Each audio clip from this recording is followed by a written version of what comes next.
I see you trying to. What you doing? What's up? Where you going? Where you been? I can't ask you no questions now. Come on now. You all. I can't admire your beauty. I guess black women can't admire each other beauty now. No. If you're my neighbor, I know you stand beautiful and smart and sophisticated or clever or sarcastic or ghetto or whatever you want to be, girl. I'm there for it. I'm here for it. And I'm your nosy neighbor lady. This your nosy neighbor lady show. So, what's up? Y'all know what? A lady stopped by my channel. Her name was Miss Blue Magic. And she did some magic on my channel. She sent me some dollars. Thank you, Miss Blue Magic. I needed them dollars, okay? Thank you very much. And not Blue Magic like on the Denzel Washington movie, but Blue Magic like the hair grease that I still buy. I don't know. I don't know what to buy for my hair. I'm finna cut it off. But anyway, I'm your nosy neighbor lady. This your nosy neighbor lady show. I said that. Look, I was watching that white underbelly channel, soft white underbelly, and somehow I got addicted and watched like 15 episodes of black women in a row who were prostitutes. And y'all know I be thinking. And y'all know if I don't be thinking about nothing else, I be thinking about black women. And it's just like, I just thought about black women who end up being sex trafficked or prostitutes or living on the streets, addicted to drugs. And I thought about really, hear me out, give me a minute, how these women have the same exact stories of being exploited by their fathers, left by their fathers, fathers on drugs, fathers beating them, sexually assaulting, molesting them, and then the same things where they've gotten pregnant by black men. Black men have caused them to have a record. Black men introduced them to prostitution or sex or drugs or this lifestyle. And I just wanted to figure out how I could tie it all together. Because, let me get my thingy majigs. They not no course no more. But look, a lot of them at the end of their interviews, you know what they said? They say, I don't trust anyone. He like, what do you learn? What do you learn all these? Trust no one. And it's sad that me as a regular hard-working black woman, I'm not that spectacular, but I tried to do something with my life. It don't seem like it's working out now. I could still go get a real regular job and get a few coins, but they don't want to pay me right. But anyway, I don't trust anyone. I have true trust issues, especially with black women. I did see a one interview by a girl named, what was her name? I think it was Barbie. And she was like, black women have been so mean to me and bullied me and I feel suicidal. And I was just like, boy, black women friends, we ain't worth a damn, are we? But we did find a new friendships for the month of December, and it's over. Y'all say y'all want to move on in January. We're going to be moving on. My neighbors did vote. Thanks for the 22 votes. We kind of like outside. I don't think we had 22 votes on anything for like 2 or 3 months. But anyway, Blackistan failed them. Their mothers, the fathers, you know, they just kind of brush over their father. And then I thought about the prostitutes and the, you know, women of the streets or sex workers, and how it was so funny because all of them, a lot of them, some of them was honest, but a lot of them, he said, how was your childhood? They said, pretty good, pretty good, pretty good. Some people he asked, why do you think you do this if it was good? But some people he didn't. But it was the no self-awareness for me. And I always say, to be a black woman in Blackistan, you have to lie to yourself to keep yourself going, lie to yourself to keep your sanity, ignore a lot of things and not say a lot of things. That's why a lot of people are having this issue with all these black women talking about what's going on in Blackistan. But another commonality I saw was God is going to save me, or God has a purpose, and it just really makes me think about, we love our Christian neighbors. Yes, we do. We've been doing them good. Christmas gone, though, y'all. Christmas gone. Nosy neighbor lady back. So, I'm your ghettoologist, hoodologist, trapologist. I got to do it for black women. Y'all know our brains and minds and emotions ain't been studied much. I got to do what I can. I don't got no bachelors. So, look. But I thought about how much religion and some really religious people be like, God ain't got nothing to do with prostitution. But then some religious people could actually say Rahab was a prostitute who helped the soldiers, the God man soldiers, if y'all want to go biblical. But then also some people can say they have put in her mind so much that God come to save her that she thinks she can't change her own life. And women who are not on the streets who are black women feel like that. That you don't have to do anything but keep praying and not take action steps, and God is going to pick up and solve. I've been waiting on a check from God yet. He has not signed it or delivered it. We do have different viewpoints over here, though. The commonality with us and them, or I can say, if I knew better, I'm telling you, you. If I knew better, I might have would have been out there. I was one step away. No, really, I grew up in Blackistan just like these girls, and it's just a miracle that I made it out. Even my friends, I have friends addicted to drugs. None of my female friends really died. I can't say that.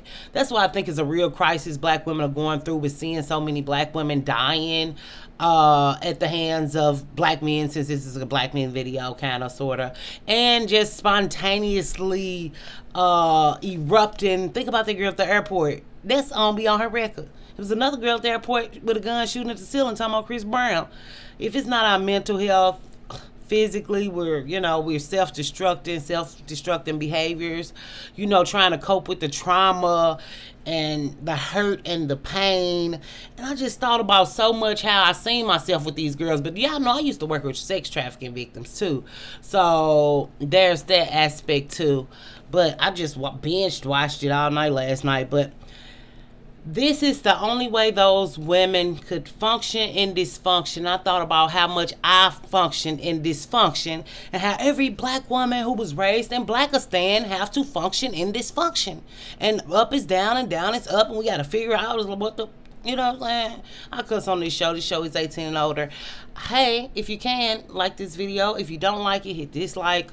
Miss Moore is going to hook it up and cook it up for us. She's going to get it together. Okay? So hit that dislike button if you don't know how you feel. But some of these kids went to the system. A lot of them have stories of juvenile and being in the system and institutionalized. Then they find them at motels or train stations. Again, black men. And it's so funny that I was actually over at Miss DZ Live. I didn't know who Andrew Tate was, or the Pimp ED. Somebody died. They say he died of HIV and herpes. They didn't say that on the show, but I was kind of seeing it. I'm like, what's going on? But it's so funny. I was thinking about this video yesterday, and those two events happened, and it's just like most of the black women who are sex trafficked, most of the women, the girls, let's say girls who are sex trafficked are black women, black girls. And we actually did a video about it during our Black Girls Matter, Black Girls Rock Month, and I'm going to try to remember to attach it here. We definitely did a sex trafficking video.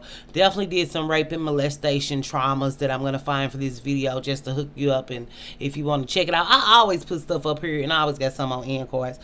But by myself. A lot of these ladies said they feel lonely and by themselves. And what do I feel now? Lonely and by myself. Never felt this lonely or by myself. Then they be like, do you have friends? No, I ain't got no friends. You get an education, a diploma, a degree, a certification, you feel lonely. You be on the streets, you feel lonely. That's backwards in Blackistan. That's why the game is rigged against black women in Blackistan. If black women are unwilling to see these things, then what can I do? I'm just the information station. Ghettoology, hoodology, trapology. We want to know about this black woman. And we're going to talk about you, and I'm going to talk about me, and we're going to figure out what's going on around here. But the dad's not on drugs, dad's not there, said that. All had a good childhood, said that. Sexual abuse was in their past. That was a commonality. And think about all the women who went on to be. Look at Oprah, she was sexually abused. Monique came out sexually abused. Whether you agree with these women viewpoints or not, so many black women have come out saying that they were sexually abused. And even with like Gabrielle Union coming out with about her having miscarriages. Now, whether y'all agree or like these women, Another conversation, another day. Okay, another day, another day. But the vulnerability of black women talking about their traumas and dramas and abuse caused by a black man. I'm not saying no black man gave Gabby ill union. Look at me, Gabby ill union. But you know, Gabriella. Hey, Miss Gabriella. That's one of our neighbors. I'm not saying that with that case, but just the vulnerability of it is where I'm hitting at. But don't remember, and they had to block out a lot of this stuff. And I find that a lot of black women block out a lot of stuff. Because what I say, you got to lie to yourself to be in Blackistan. You got to trick yourself, lie to yourself, and forget about things. We keep talking about this little black box in the back of our mind, like be on that airplane. And what the airplane do, the airplane crash, God forbid, and the little black box tells the central control or the people who investigate what happened on this flight. And it's a little bitty box. So if you got a black box in your mind that you don't want to open up or don't want to get it right or whatever, I can get it right, get it tight for you. But we gonna be fighting over here. We stay fighting. What you mean? We just love you. We don't have to like you. We've determined black women don't like each other and we hate each other. If you don't know about that, we got a playlist, but look way, way back where we not at right now because we don't care. We love black women. We know we just gonna get along. I want to put this on my key. Did I bend this up? Yeah. Broke, doing the right thing. These women are broke, selling pussy, getting thousands of dollars a night. Look, this my angle. This the angle. Bitch, you got $1,000 a fucking day? Bitch, you ain't got shit, bitch, I'm mad. I feel like I was not brought up right. I didn't meet the right black man. I didn't meet the right black man. No, but I'm broke doing the right thing, and I still feel like Blackistan saved me. I don't know. I'm sorry. I just feel like that, and you know it just be like that. Like, I don't mean to make light of a serious issue, but it's the he my pimp, I'm gonna give him my money. Cause now I was seeing on Underbelly, some of them girls be like, I be by myself, and some people like I got a pimp. And it's just, the one girl did honest. She say, I buy love from my pimp. I trick pimps and my pimp tricks me. So with these two black guys who got pimping and sex trafficking and all this shit, black women celebrate because they support it. And free Tory Lanez is trending on Twitter. So I'll be ashamed to be a black woman every day I wake up and embarrassed. So I just feel like I wanted to think about how Blackistan, the black community, y'all can do y'all black man, how you didn't have a chance. I think almost really, not to make anyone feel better or worse, but I think it's a miracle we all alive. I think any of us that slid through the crack, whether we made it to a better day, a brighter day, or to a sad tomorrow, I don't care what. You can't tell me them ladies are not survivors and are women who have really been in a generational curse that couldn't break it.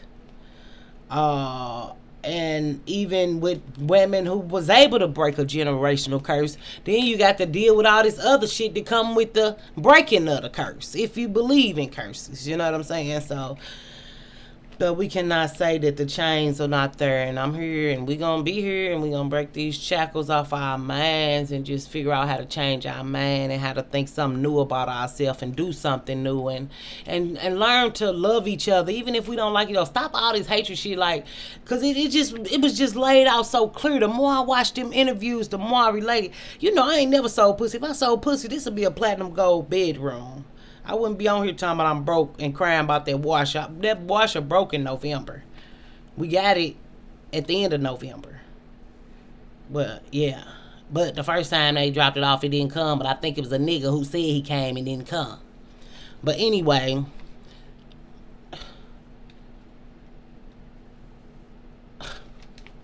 you think I'm finna be making $1,000 a night? Look at me, I'm back to $1,000 a night.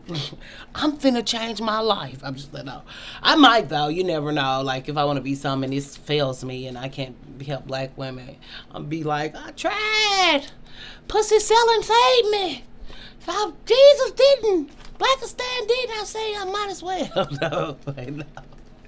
It's hard doing. It's not hard doing the right thing when you know this what you want and you want to set it up. And then what is the right thing when you're a black woman? Because everything is checks and balances on a black woman time and what people think she should be doing and how they think she should be doing. And so, I just hope this video look good. I'm not gonna tell y'all to go watch the interviews or anything. But I did notice that some girls like I tell them never get in this life and still in school. But then they say I'm not gonna work for $12 and $25 an hour. But then the other girl I saw, she said if they gonna get out here, I would tell them to go to the internet and be classy. So I feel like the other ones could have kind of been hating because, you know, old bitches be hating on young bitches. Because some of them like, they just letting anybody do it. Just say that girls who do it underage or whatever your stance is, say that. These, because if you start at 15 and 14 and they come out at 14 and 15 and it's black women hate black women so bad, and the one girl say her social worker, they used to cuss each other out, and she was a black lady, and she say her white social workers were always treated her better. And do you think that girl lying? I worked in the place, and when I seen the system was rigged and not helping nobody, not no black girl back daughter, ain't wasn't nothing there for me. For the stuff I seen, when you have seen people and effects or trauma that is sometimes unexplainable, when you have been spit on and laying on the floor with kids, and black people will say, I bet it's all white kids up there. I be like, no, actually it's all black kids. And they mama never fucking come, and then she call and lie and say she coming and she don't. You know dad's not in no damn pictures. Nobody had a dad. A white boy had a dad once. But nobody ever fucking had a dad, so that's a fucking lie. They said this one boy got adopted by a black cops who had 5 or 6 sons or something, all adopted.